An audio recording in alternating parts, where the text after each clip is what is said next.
So, welcome to our webinar with the title Turning Ocean Freight Rate Insights into Action. My name is Thomas Sorbo. I'm co-founder and head of sales of Xeneta.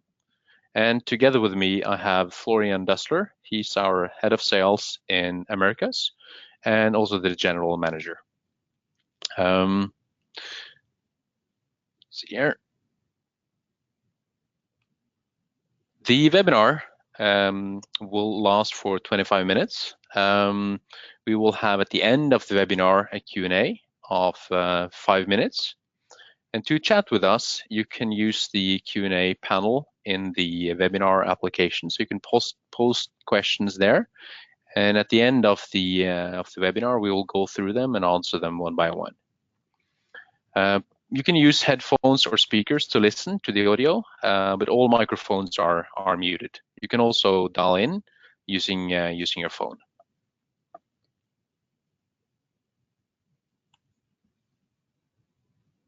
Florian. Yeah, welcome everyone. Pleasure to speak here today. So companies are in full swing to get prepared here for the RFQ season, especially on the Trans-Pacific trade. Trans-Pacific Maritime Conference is on the horizon, and we wanted to talk today about how we can use the wealth of the data from Xeneta to run basically a more efficient and a better RFQ. When you look at the market situation today, everybody sees and everybody has probably felt that markets are very volatile these days when it comes to global trade, when it comes to shipping, when it comes to geopolitical situations that are influencing the economy. So what happens is suppliers, so the ocean liners, the freight forwarders, they are adapting, they are changing how they work with their shipper customers. And of course, the BCOs and the shipper customers are constantly rethinking their supply chains, adapting to the needs, adapting to the markets, adapting to the changes. And we see that every day in our conversations with our shipper customers, that just to express all of these changes in one RFQ event, that maybe takes 2 months, 6 weeks, 2 months, 3 months, depending on how quick the customers execute on that and the carriers.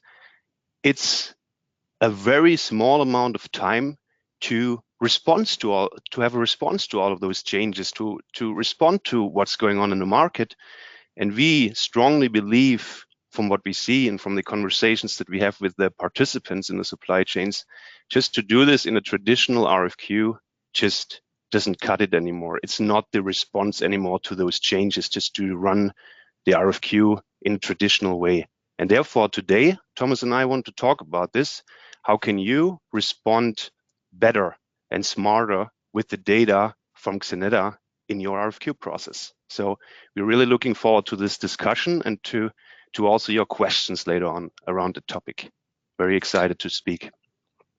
Excellent, Florian. So, present, and we see that from conversations like Florian mentioned with our customers, that by having present and historical data, that really helps influence the decision making in uncertain times. And one of the key points that we are always covering is the volatility.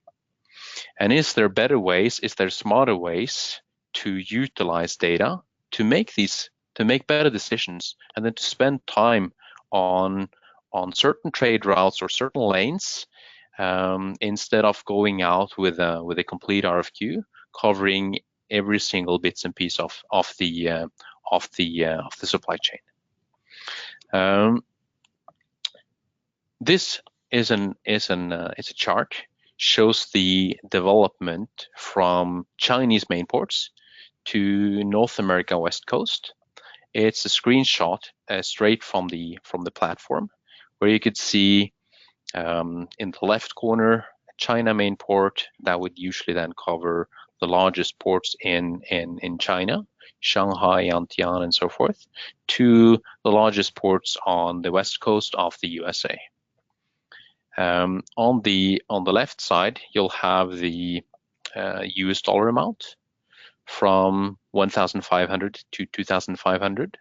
And then in the bottom, you'll have the development over time. So this chart is then showing the development from 1st of May 2017 all the way up till today. And as you could see, as of April last year, that was the lowest point of the spot market on this corridor. And from then April till November, we've seen a 2.6x increase just in that time frame, which is quite remarkable. And then, by the way, I just also wanted to say what we're looking at here is it's a 40-foot dry van container.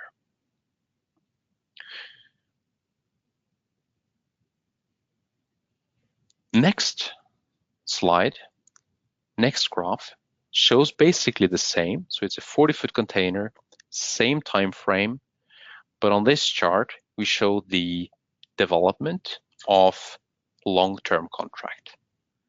And our definition of long-term contracts is then contracts that are valid for more than 3 months. Usually contracts then from shipper BCOs with a 12 months validity. And here you can also see a significant uptake from May towards the end of the year. So we've seen an increase from May to November of roughly 50%, but coming down from mid 2018 to roughly 20% now in the beginning of the year.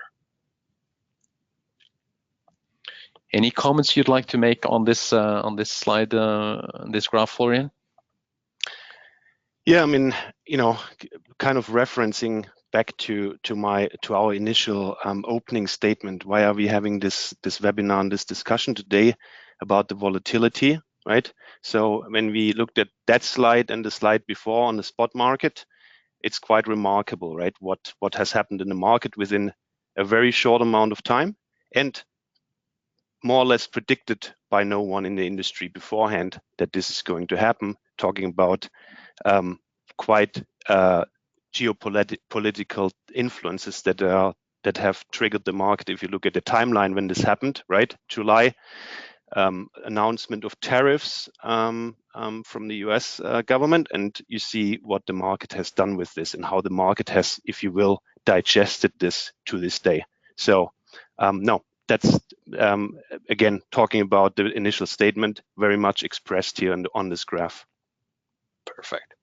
And then on the next in the next graph, we have then combined both the the spot market in the orange line, yellow line, and the long-term BCO contracts displaying the blue line. And I think what is extremely important to keep in mind and remember when you're looking at these graphs is if you're looking at the uptake that we saw from beginning of June, July on the spot market, and how that has also had an effect on the longer term market. So obviously this is going to be extremely interesting now going into the tender season on the Trans-Pacific trade to see, will we see the contracts then on this level, or will carriers introduce more capacity that might bring down the rates to the level that we saw during 2018 and 17. So that's an interesting question.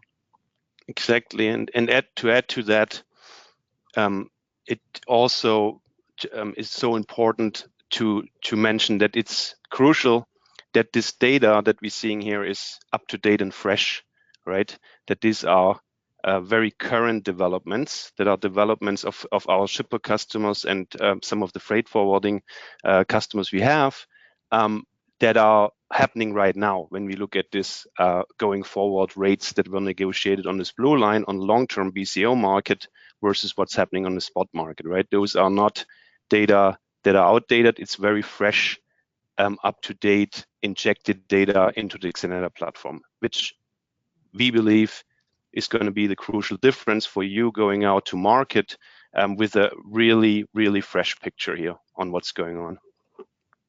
And that brings us to the RFQ process. And how can you as a shipper or as also a forwarder utilize this market data to really drive efficiency both before, during, and after the bid.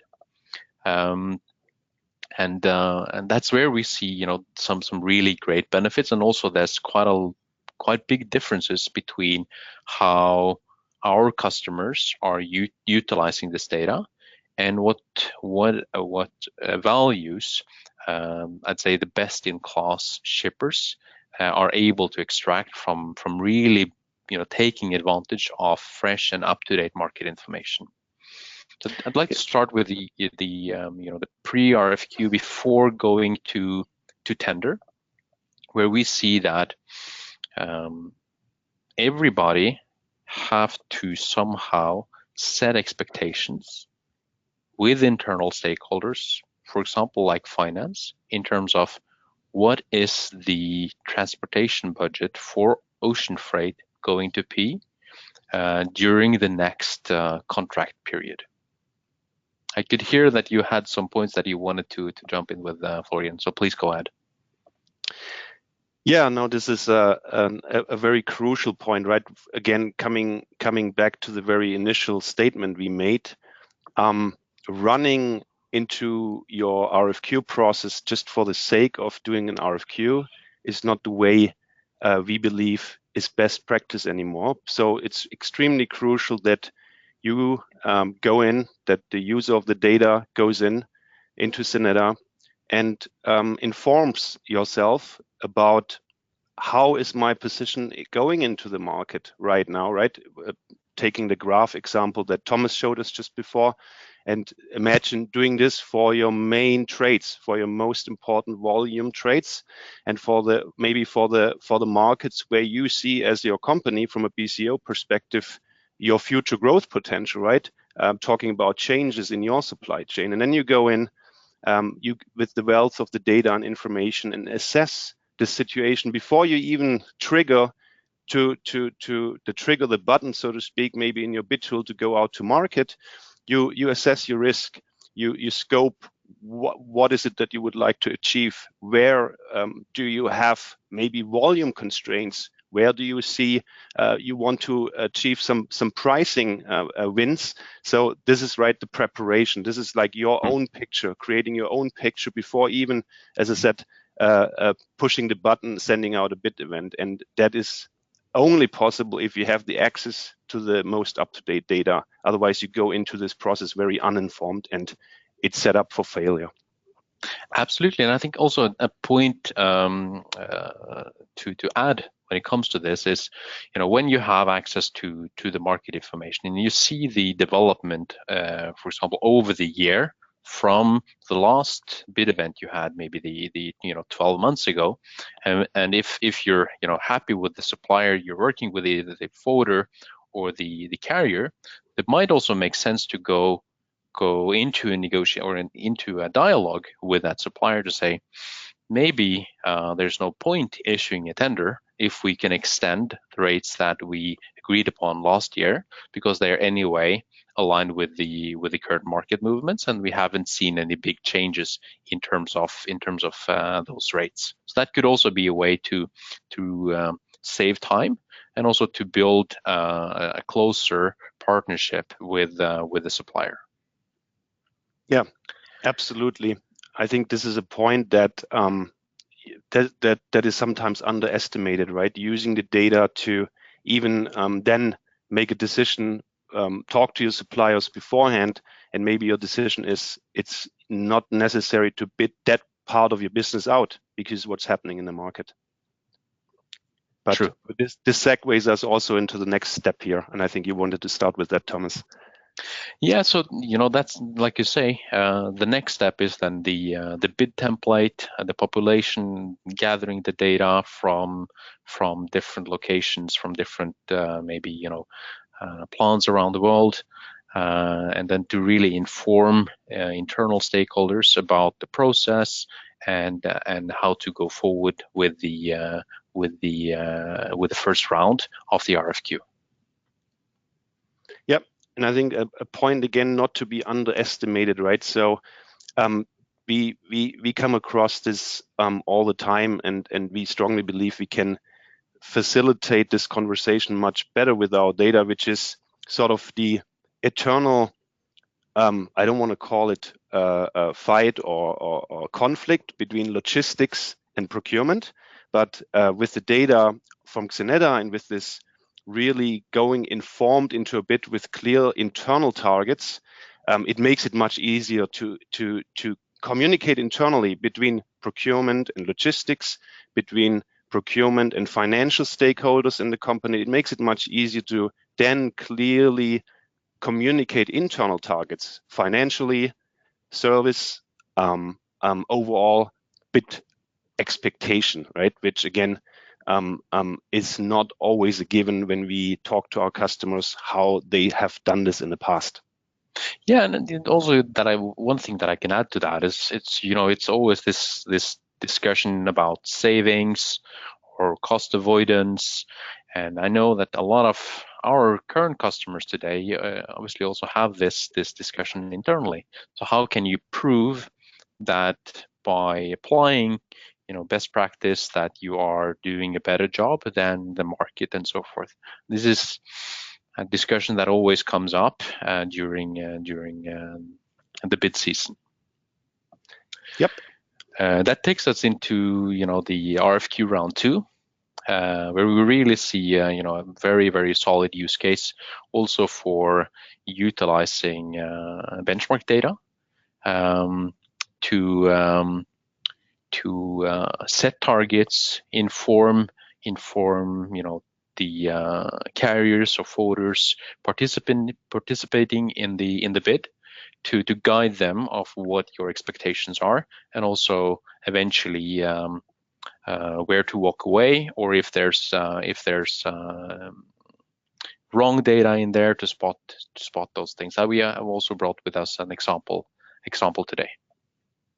Yeah, and to kind of just second that, this is when we are in dialogue with our customers, they confirm that talking about going back to now sort of the financial perspective, the savings that everybody talks about, which we think is only one aspect of this entire process, but there our customers really confirm that when the Xeneta data is being used in a second round of a bid, so when you have received the offers from your vendors, when you have given them some guidance already, and then you return to them with the data from Xeneta to fine-tune, let's call it, your negotiation process in a second round, it is proven to be extremely effective.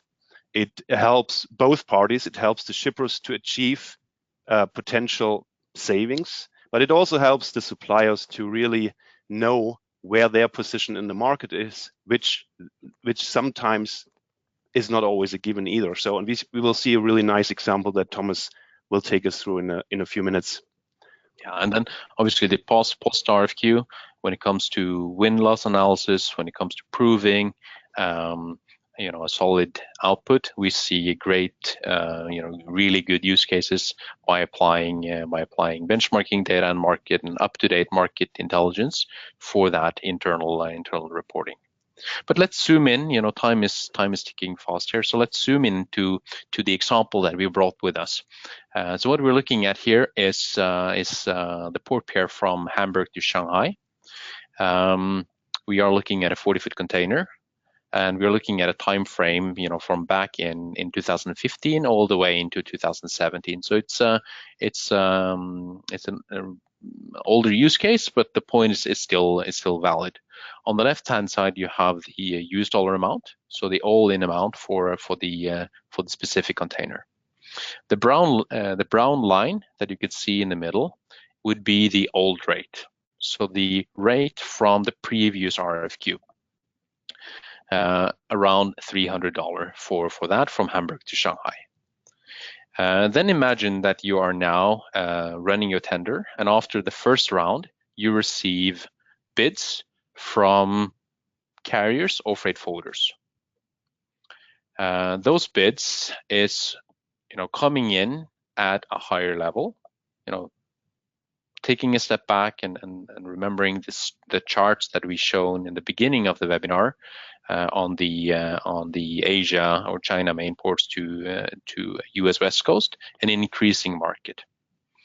Then taking this back, and you see the new rates received during the first round tender are more than $260 higher than the current rate. And this is obviously, this is something a lot of companies are doing on a yearly basis, and it gives them a certain transparency, but only from their own point of view. By having access to market information, and Xeneta in this case, we are able to provide not only the rates received from the market, but we're also able to bring transparency based on what other companies are achieving during the same time. So the two blue lines that you could see here is then the development of the average of the market, the light blue, and the darker blue is the lower end of the market.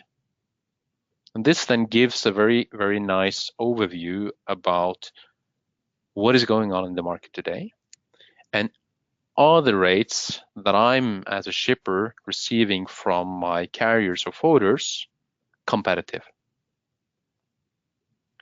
And where we see some of our best shipper customers when it comes to them utilizing this data is really for setting targets. By having access to the Xeneta information, we have enabled them to set sharper targets and then also bring this into the negotiation with either the forwarder or the carrier, and then achieve better results. Anything you'd like to add when it comes to this, Florian? Yeah, I think again I want to put the story from the opening again, link this a little bit to our opening remarks, right? Again, in times of volatility and change, this target area that we see here so nicely with the arrow and the target zone, right?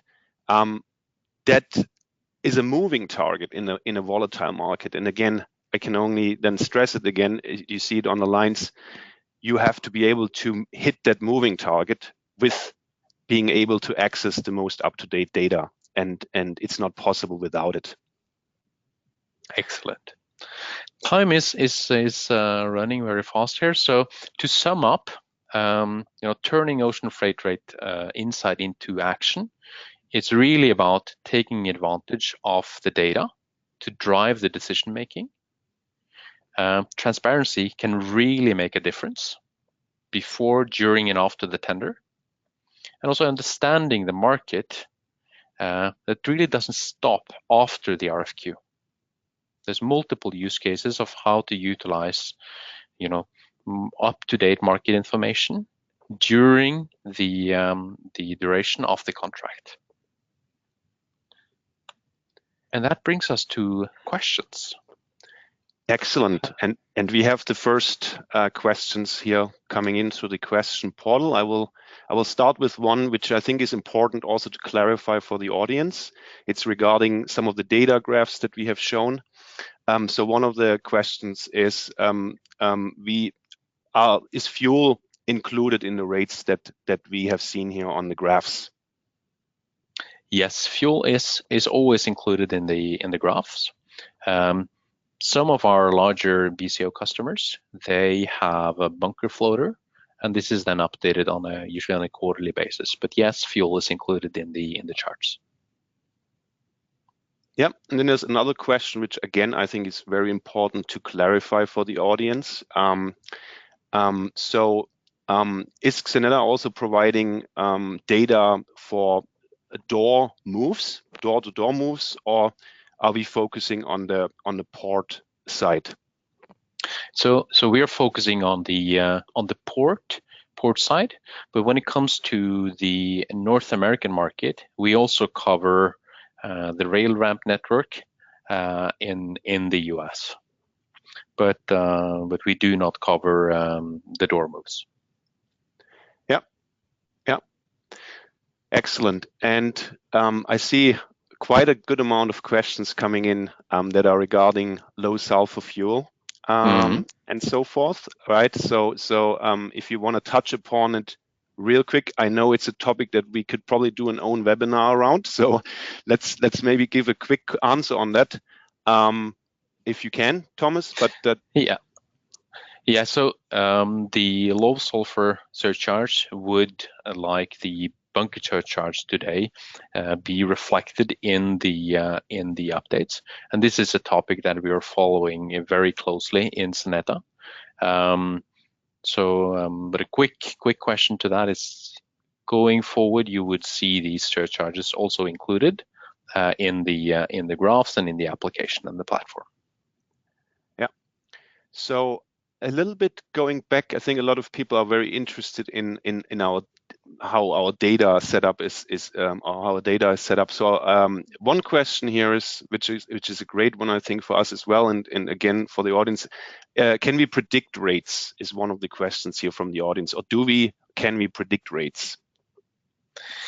So that is a hot, or has always been a hot topic about predictions. We do not predict rates, but what we do offer is that we, with all the data that we're collecting from customers and both shippers and forwarders from around the world, it gives us a very, very detailed and accurate picture about the current movements of the rates. And also, if you keep in mind usually the longer term market, so 12 months contracts, usually also reflect somehow the development in the spot market. So there's no prediction when it comes to what we offer in Xeneta, but by utilizing the information, you can see trends and then draw conclusions out of that. Very good. I think we have 2 more minutes left, so I would like to maybe take one question that is probably interesting for many of the people who are listening right now, which is if a customer would like to sign up for Xeneta, what is sort of the model? Is it a subscription-based model, or is it a model where a customer just does a project by project work with us? Yeah, so the business model is very straightforward. It's a subscription, and when you have signed up for the subscription, you will have all your freight rates and volume allocation in the application, so you could utilize that 24/7 and also through the web platform. Excellent. Thank you. And maybe this is the last one that fits into there, and then we close it. So if a customer decides to start working with Xeneta, how do they submit the data to the Xeneta platform? That is very simple and straightforward. That is done through the application. You basically select the Excel file, usually the Excel file, that you upload in the platform. That can be your standard, because we know that no one has a similar rate sheet, and then we will, with our rate management team, work with you as a customer to make sure that we have fully understood it, and then it will be populated to your account. But uploading is very straightforward, done through the application. Excellent. I think we're up on our time. With any additional questions, Thomas and I are available after the webinar to take questions, and we're looking forward to be in touch with you afterwards. Excellent. Thank you so much, and have a wonderful day. Thank you. Goodbye.